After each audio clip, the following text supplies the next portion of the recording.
David Carter was 35 years old and earning $62,000 a year as a high school history teacher when his father-in-law, Marcus Vance, threw his last bag of clothes out of the polished mahogany door of the penthouse apartment and into the rain-slicked hallway. The bag, a simple canvas duffel he'd had since college, landed with a soft, pathetic thud on the plush crimson runner. Outside, the New York sky wept a cold, relentless November rain. "And stay out," Marcus snarled, his voice a low growl that was meant to convey absolute authority. He was a man built of expensive materials, a bespoke suit, $8,000, a Swiss watch, $30,000, and a heart of polished granite. He stood in the doorway, blocking the warm, golden light from the home David had shared with his wife, Simone, for the past 5 years. Simone was just behind him, a silhouette of calculated sorrow. She didn't look at David. Her gaze was fixed on a point somewhere over his shoulder, as if studying the intricate weave of the hallway's designer wallpaper. Her silence was more damning than her father's rage. It was a silence of consent, of finality. Her mother, Eleanor, stood beside her, a hand on Simone's arm, her expression a mask of manufactured sympathy that didn't quite reach her cold, assessing eyes. She was wearing a silk blouse that probably cost more than David's monthly paycheck. David didn't say a word. He looked at the three of them, the united front of the Vance family, and felt a strange, hollow calm settle in his chest. Not anger, not sadness, not even betrayal, not yet. Just a cold, quiet clarity. He bent down, his knees cracking softly, and picked up the duffel bag. The canvas was already dark with moisture from the open doorway. He turned, walked the 50 feet down the hall to the private elevator, and pressed the down button. As the bronze doors slid shut, he saw his father-in-law close the apartment door with a decisive, echoing click.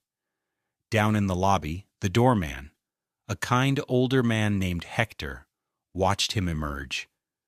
Hector's eyes were full of a pity David couldn't stand to see.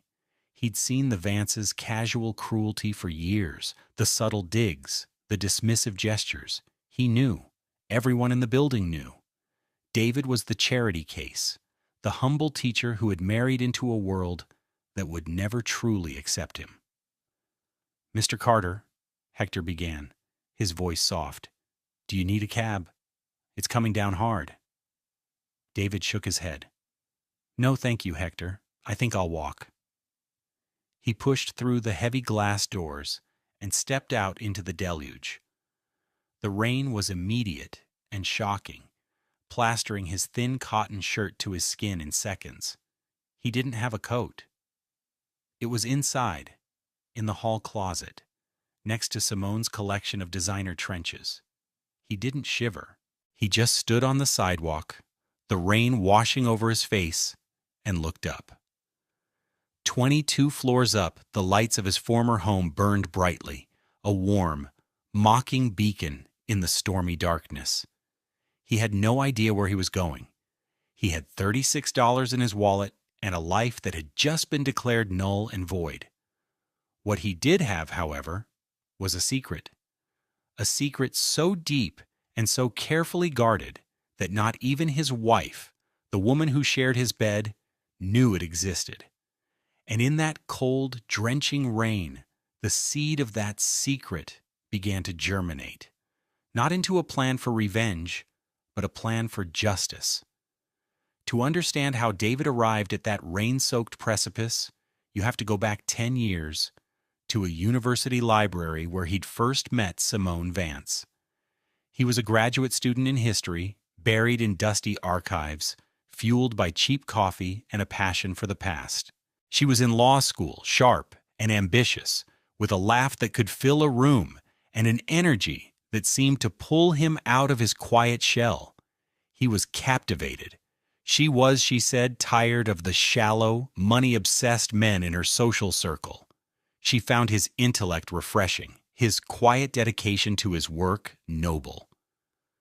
Her parents, Marcus and Eleanor, had been skeptical from the start. They were real estate magnates, having inherited a portfolio of prime New York properties and expanded it with ruthless efficiency. They lived in a world of galas, boardrooms, and casual, seven-figure transactions. A history teacher to them was a curiosity, like a piece of quaint, unmarketable folk art. "What's the long-term plan with that?" Marcus had asked Simone once, a conversation David had unfortunately overheard during their first Christmas together. "Is this a phase, or do you actually intend to marry a man who considers tweed a fashion statement?" But Simone had defended him then. She had fought for him. Their love, she insisted, was more valuable than any portfolio. They married 2 years later in a lavish ceremony, funded entirely by her parents, a fact they never let David forget. As a wedding gift, they offered the couple the penthouse apartment in the Vance Tower, their flagship residential building on the Upper East Side.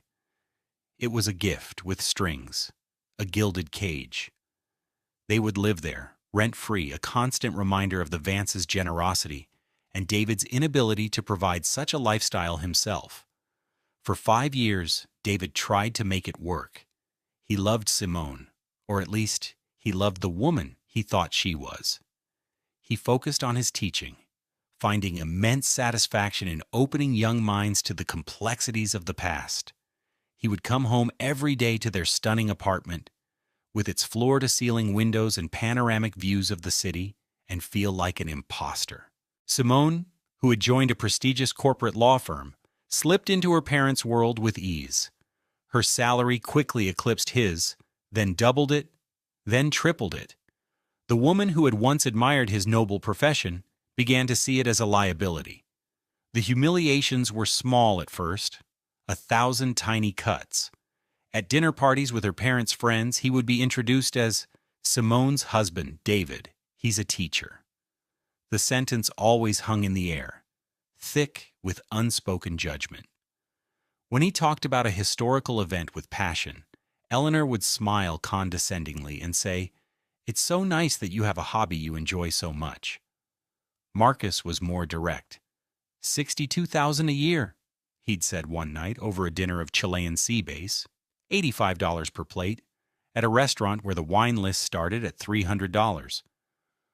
"I don't understand how a man can look at himself in the mirror earning that. My driver makes more." David would absorb these insults with a quiet stoicism that the Vances mistook for weakness. He never raised his voice. He never defended himself in the way they expected, with bluster and anger. He would simply meet their gaze with a calm, steady look that they couldn't quite decipher. He thought Simone would be his shield, but over time, she became a conduit for their disdain. "Why did you wear that suit, David?" she'd hiss in the car on the way home. "You know my father hates brown." The suit was his only one, a simple but well-made wool suit he'd bought for their wedding. "Can't you at least try to talk to my father's business partners?" she'd ask. "You just sit there? It's embarrassing." "I tried," he would say quietly. "I asked Mr. Abernathy about his company's history. He wasn't interested." "Of course he wasn't interested in that," she'd snap. "He's interested in mergers and capital gains, David. Things that matter." The apartment itself became a weapon. It was their property, their domain. Eleanor would let herself in with her own key, rearranging furniture, replacing the simple coffee maker David liked with a complicated Italian espresso machine, $2,500. He never learned how to use. "Just a little upgrade, darling," she'd say, smiling brightly. This place was starting to look a little scholastic. Every object in their home was a testament to the Vance fortune. The art on the walls was chosen by Eleanor's decorator. The furniture was from a showroom Marcus favored. The very air seemed to belong to them.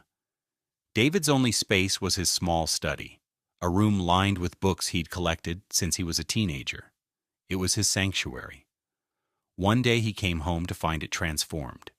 The old, comfortable leather chair was gone, replaced by a sleek, minimalist steel and leather contraption that was impossible to relax in. His sturdy oak desk had been swapped for a glass table. Mom thought it needed a more modern, professional look, Simone explained, avoiding his eyes. Doesn't it look better? He looked at the sterile, impersonal space, a room that no longer felt like his. He felt a profound sense of erasure. He was being systematically removed from his own life, piece by piece. The final fracture began, as so many do, with money. David's grandfather had passed away 3 years prior, leaving him a modest inheritance of $75,000. It was the entirety of the old man's life savings, scraped together from a lifetime of working as a mechanic. To David, it was a sacred trust. He didn't tell Simone or her parents about it. He knew exactly what they would do: dismiss it as a paltry sum, or worse, suggest ways to spend it on things that mattered to them: a new watch for him, a down payment on a luxury car. Instead, David contacted a man his grandfather had trusted, a quiet, shrewd financial advisor named Arthur Henderson. Mr. Henderson was old school, a man who believed in value, patience, and discretion. He saw in David the same quiet intelligence he'd respected in his grandfather. $75,000 isn't a fortune, son, Mr. Henderson had said, peering at him over his spectacles in his modest wood-paneled office. But it's a seed. What do you want to grow? David didn't want to grow a stock portfolio. He wanted to grow an idea. For years, he'd been doing freelance historical research on the side. He had a rare talent for digging through archives, for finding the one forgotten document or obscure letter that could change the understanding of a historical narrative. He'd helped a few authors and graduate students, mostly for free, just for the love of the puzzle. I want to start a business, David told him. A historical consultancy. We'd verify provenance for auction houses, consult for film productions on historical accuracy, help wealthy families trace their genealogy. Mr. Henderson had leaned back, a slow smile spreading across his face. Niche, high margin, low overhead. I like it. For the next 3 years, David lived a double life. By day, he was Mr. Carter, the dedicated high school teacher. By night and on weekends, he was the founder and sole researcher of the Carter Historical Group. He worked out of a tiny, rented desk space across town. Mr. Henderson helped him structure the business and invested the inheritance in a way that provided a small but steady stream of operating capital. The business didn't explode overnight. It grew slowly, organically, built on the quality of David's work and his unimpeachable reputation. His first big break came from a film studio that was producing a major period drama. The script was riddled with inaccuracies. David submitted a 200-page report detailing every error, from the type of buttons on a soldier's uniform to the political slang used in a parliamentary debate. The director was so impressed, he hired David as the lead historical consultant for the entire production. The fee was more than his annual teaching salary. From there, the business snowballed. Auction houses hired him to verify the authenticity of Civil War artifacts. Tech billionaires paid him handsome sums to create detailed leather-bound books of their family histories. A European museum paid him a fortune to locate a series of lost letters from a 17th century philosopher. He was, in his small, specialized world, becoming a superstar. He funneled every dollar back into the business and into investments guided by Mr. Henderson. He never changed his lifestyle. He still drove his 10-year-old Honda. He still wore his simple, comfortable clothes. He still found joy in teaching teenagers about the fall of Rome. The money wasn't the point. The work was the point. The independence was the point. The money was just a tool, a resource he was quietly accumulating, like a secret reservoir of power. He had, in 3 short years, built a company worth several $1 million and a personal investment portfolio that was growing at an astonishing rate. His net worth was now quietly, secretly, in the 8 figures. And no one knew. The Vances and Simone saw only what they wanted to see.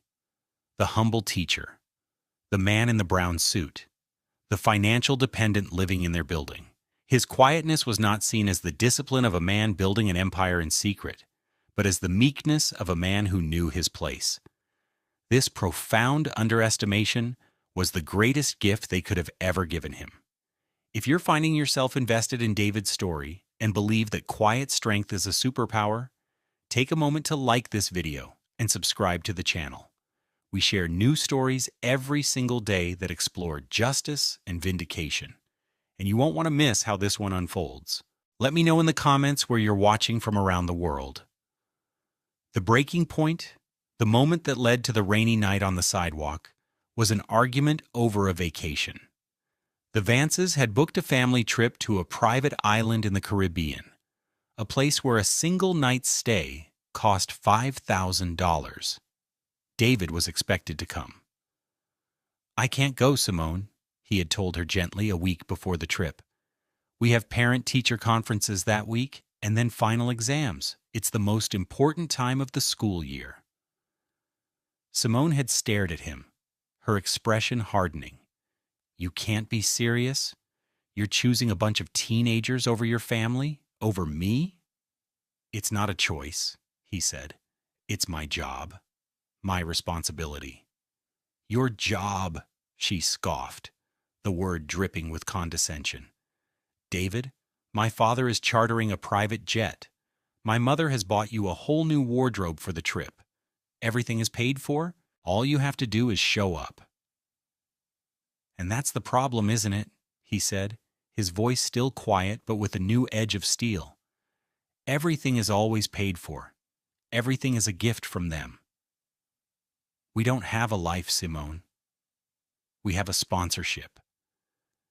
It was the first time he had ever articulated the thought so clearly, and the truth of it hung in the air between them, sharp and undeniable. Simone's face, for a fleeting moment, registered shock. Then it was replaced by a cold fury. "How dare you," she whispered, "after everything my parents have done for you, for us. They gave us this home. They've given us a life you could never have dreamed of providing." "I did dream of providing a life, Simone," he said. "A life we would build together. It might not have been in a penthouse, but it would have been ours." The argument escalated. Simone called her parents. Of course she did. They were her board of directors, her ultimate authority. They arrived within the hour, dressed for battle. Marcus was in his corporate armor, Eleanor in her cloak of passive aggression. They didn't come to mediate, they came to litigate. The scene in the living room was a masterclass in psychological warfare. It wasn't a shouting match. It was a calm, brutal dissection of David's character and his value as a man. "It's about gratitude, David," Eleanor said, her voice dripping with disappointment. "We have given you so much. We welcomed you into our family, and you repay us with this sullen ingratitude."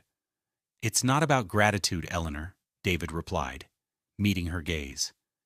"It's about respect, and you've never respected me." Marcus stepped forward, his presence filling the room. "Respect is earned, son.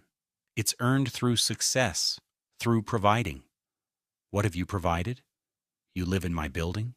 You eat the food my money buys. You go on vacations I pay for. You are a passenger in your own life. And now you have the audacity to complain about the quality of the ride."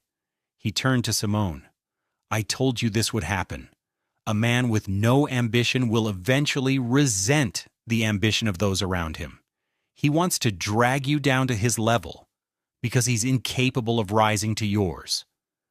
David watched Simone's face as her father spoke. He saw her resolve harden. He saw her choose.